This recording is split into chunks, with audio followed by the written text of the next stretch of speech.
पिछले एपिसोड में आपने देखा कि शिखा की माँ क्रांति देवी अपनी बेटी के ससुराल में काम करवाए जाने के कारण उसके ससुराल वालों के ऊपर बहुत गुस्सा करती है। इसी बीच शिखा की माँ और उसके ससुराल वालों के बीच बहुत बहसबाजी भी हो जाती है। वही कहानी के अंत में आपने देखा था कि नूरी शिखा को कॉल करके बताती है कि उसकी तबीयत बहुत खराब है और शिखा उससे मिलने के लिए निकल जाती है। अब आगे शिखा नूरी के पास पहुँच जाती है। वहाँ वो देखती है कि नूरी बेड पर पास नीचे जमीन पर बैठी हुई है और उसे बहुत दर्द हो रहा है। शिखा आह आह, हे भगवान नूरी उठ मेरी बहन। और शिखा उसे सहारा देकर बिस्तर पर सुला देती है। थैंक यू शिखा, अच्छा हुआ तू आ गई, तू ना होती तो न जाने मेरा क्या होता। अरे तू चिंता मत कर, तेरी बहन है ना तेरे साथ, चल तुझे हॉस्पिटल ले चलती हूँ। हाँ। और शिखा उसे हॉस्पिटल लेकर जाती है तो डॉक्टर उसका चेकअप करते हैं। चिंता मत करिए, ऐसी कोई बड़ी प्रॉब्लम नहीं है। मैं कुछ दवाइयाँ लिख कर दे रहा हूँ, आप बस इसे टाइम पर लीजिएगा। जी डॉक्टर साहब, थैंक गॉड की कोई परेशानी नहीं हुई तुझे। हाँ यार, मैं भी बहुत डर गई थी। चल अब घर चलते हैं। और दोनों वापस नूरी के घर आ जाते हैं तो शिखा अपने हैंडबैग में से नूरी को 5,000 रुपए निकाल कर देती है। नहीं, ये किस लिए, मैं नहीं लूंगी।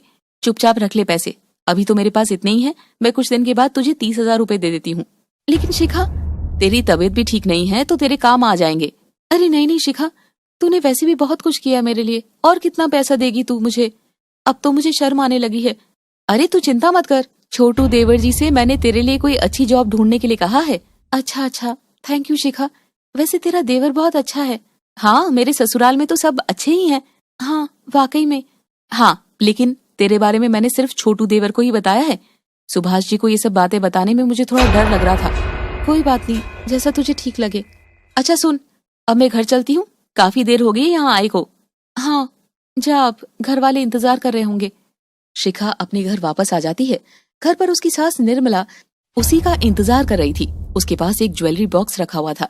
बहू कहाँ गई थी तू, मैं कब से तुम्हारा इंतजार कर रही थी, और ऊपर से तुम्हारे पैर में चोट भी लगी हुई है, ऐसे में तुम्हें ज्यादा बाहर नहीं निकलना चाहिए। वो मम्मी जी, मुझे बहुत अर्जेंट काम था, बस इसीलिए। अच्छा ठीक है। अच्छा ये देखो हार सेट, इसमें से कौन सा सेट अच्छा लग रहा है बताओ तो। हाँ मम्मी जी, ये वाला अच्छा है। हाँ बहू, ये वाला ज्यादा अच्छा लग रहा है, मुझे भी यही अच्छा लग रहा था। ये सब छोटू की शादी के लिए है। हाँ, अब कुछ ही दिनों में तो है शादी। घर में छोटू की शादी की तैयारी चल रही है, इसीलिए सभी लोग अब शादी की तैयारी में लग जाते हैं। तो कुछ दिन बाद ही छोटू की ज्योति से शादी हो जाती है, लेकिन वो ज्यादा दहेज नहीं लाई थी। एक दिन ज्योति अपने पति के लिए नाश्ता लेकर आती है। ये लीजिए नाश्ता। नहीं, मुझे भूख नहीं लग रही है, ये वापस ले जाओ। ये आपको क्या हो गया है, देख रही हूँ आप मुझसे कुछ दिनों से सही से बात नहीं कर रहे हैं, खुश भी नहीं रहते हैं। क्या खुश रहूं, क्या बात करूं, हमेशा मूड जो ऑफ रहता है। लेकिन क्यों, बात क्या है? अरे तुम्हारे पापा ने तो मुझे दहेज में कुछ दिया ही नहीं, बस एक बाइक ही दी है। तो आपको क्या चाहिए था? शादी के पहले तो आपने कहा था कि आपको कुछ भी नहीं चाहिए। अरे वो तो मैंने ऐसे ही बोल दिया था, मुझे लगा कि बिना मांगे ही सब कुछ मिल जाएगा, इतने अमीर घर की जो हो। ओह, तो ये बात है, मतलब दहेज चाहिए था आपको? हाँ और क्या, शिखा भाभी भी कितना कुछ लाई थी। हम लोग कोई इतने भी अमीर घर से नहीं है, अगर यही बात थी तो आपने पहले क्यों नहीं बताई? अरे तुम महंगी गाड़ी में घूमती थी और महंगे महंगे रेस्टोरेंट जाती थी, तो मैंने सोचा कि शायद तुम्हारे पास बहुत पैसे होंगे। वो महंगी गाड़ियाँ मेरी चाची की थी, हम इतने अमीर नहीं हैं। काश मुझे पहले पता चल जाता कि आपने मुझसे शादी सिर्फ पैसों के लिए की है, तो ना ही करती। हाँ वही तो, बहुत बड़ी गलती हो गई, माफ कर दो। यकीन नहीं होता। छोटू वहाँ से चला जाता है और उसकी बातों से ज्योति दुखी हो जाती है और बहुत रोती है, लेकिन छोटू को इस बात से कोई फर्क नहीं पड़ता है। वहीं शिखा ने फिर से अपने गुरुजी के साथ एक नए डांस कंपटीशन के लिए तैयारी करनी शुरू कर दी थी। उसी वक्त निर्मला की एक सहेली फुलवा उससे मिलने आती है। ओहो, क्या बात है, तेरी बहू तो कथक भी करती है। ओ हाँ, वो उसे शौक है। वैसे तेरा ये वाला घर तो बहुत बड़ा है, तेरे तो मजे हैं निर्मला, लेकिन तेरी बहू को डांस करने की भला क्या जरूरत है? हाँ वही तो, अब मैं क्या ही करूँ, बड़े घर की बेटी है, ज्यादा कुछ बोल भी नहीं पाती मैं। तेरा मुंह तो पैसों से बंद कर दिया होगा ना इसने। अरे कैसी बातें करती है तू भी, ऐसा कुछ नहीं है। अरे बुरा मत मान, मैं तो मजाक कर रही थी। तेरी मजाक करने की आदत गई नहीं अभी तक। वैसे ठीक है, बड़े लोगों के बड़े शौक, करने दे कथक, और क्या। हाँ, बस जल्दी से इसके सर से नाचने का भूत उतर जाए। और तभी निर्मला देखती है कि बहुत दूर से क्रांति पीछे खड़ी थी और वो इन दोनों की बातें सुन रही थी। आप कब आई? हाँ मैं वो छोड़ो, मैं कब आई? अगर आपको मेरी बेटी का डांस करना इतना ही बुरा लगता है तो मैं उसे यहाँ से अभी ले जाती हूँ। अरे नहीं नहीं समधन जी, ऐसी कोई बात नहीं है। शिखा बेटा, शिखा जल्दी यहाँ आओ तो। हाँ मम्मी क्या हुआ? कुछ नहीं, तू यहाँ से चल। तेरी सासू माँ को तेरा डांस करना बिल्कुल पसंद नहीं है। क्या मतलब? क्रांति शिखा को सारी बात बता देती है। अरे मम्मी छोड़िए ना, कोई बात नहीं। नहीं तू चल और वहीं पर कंपटीशन की तैयारी करना। लेकिन माँ, और शिखा के मना करने के बावजूद भी कांति जिद करके अपनी बेटी को वहां से ले जाती है। क्या निर्मला, अमीर घर की बेटी से शादी करने का फायदा तो होता है, लेकिन आज नुकसान भी देख लिया। चल अब मैं चलती हूँ। निर्मला कुछ नहीं बोल पाती। खैर कंपटीशन का दिन आ जाता है। शिखा की माँ और सुभाष उसके साथ आए थे तो शिखा की डांस की बारी आती है।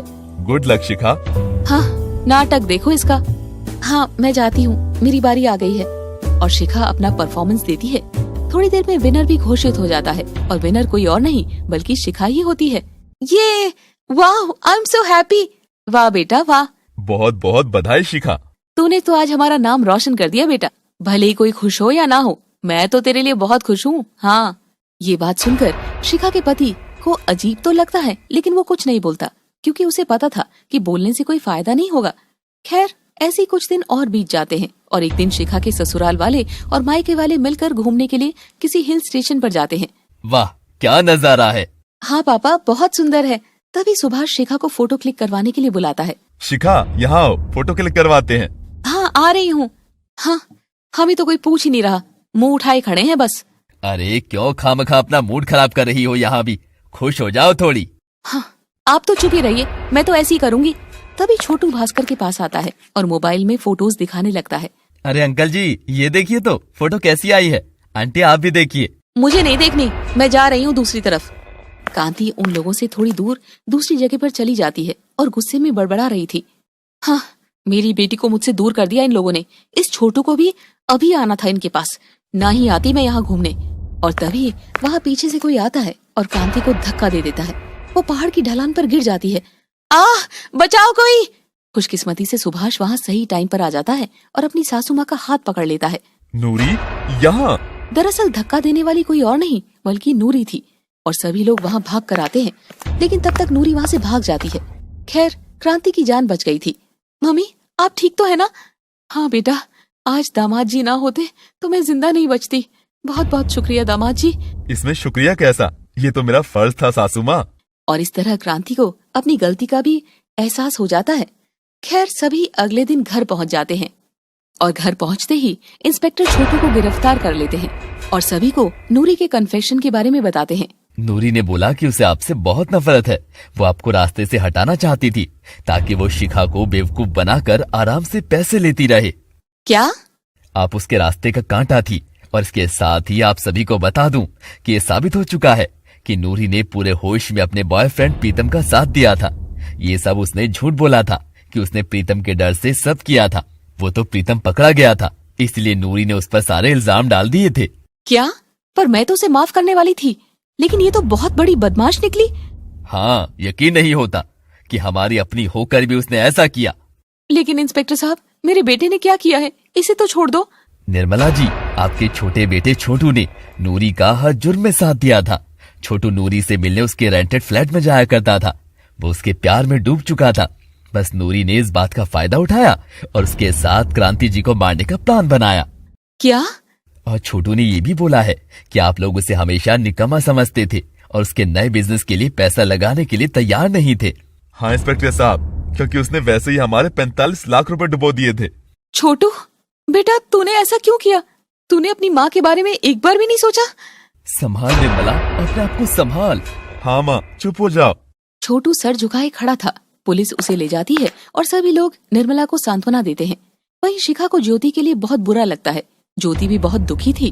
ज्योति तुम परेशान मत हो, देवर जी ना एक अच्छे बेटे साबित हो सके और ना ही एक अच्छे पति, पर तुम चिंता मत करो, तुम हमारे साथ रहना, हम तुम्हें किसी चीज की कमी नहीं होने देंगे। थैंक यू जेठानी जी। खैर क्रांति सुधर चुकी थी और वो शिखा के ससुराल वालों के साथ घुलने मिलने लगी थी। वहीं निर्मला भी धीरे धीरे ये बात समझ जाती है कि उसका छोटा बेटा वाकई में निकम्मा था और आखिरकार अब सभी लोग खुशी खुशी मिलजुल कर रहने लगते हैं। दोस्तों कैसी लगी आपको ये स्टोरी? कमेंट बॉक्स में बताइएगा जरूर।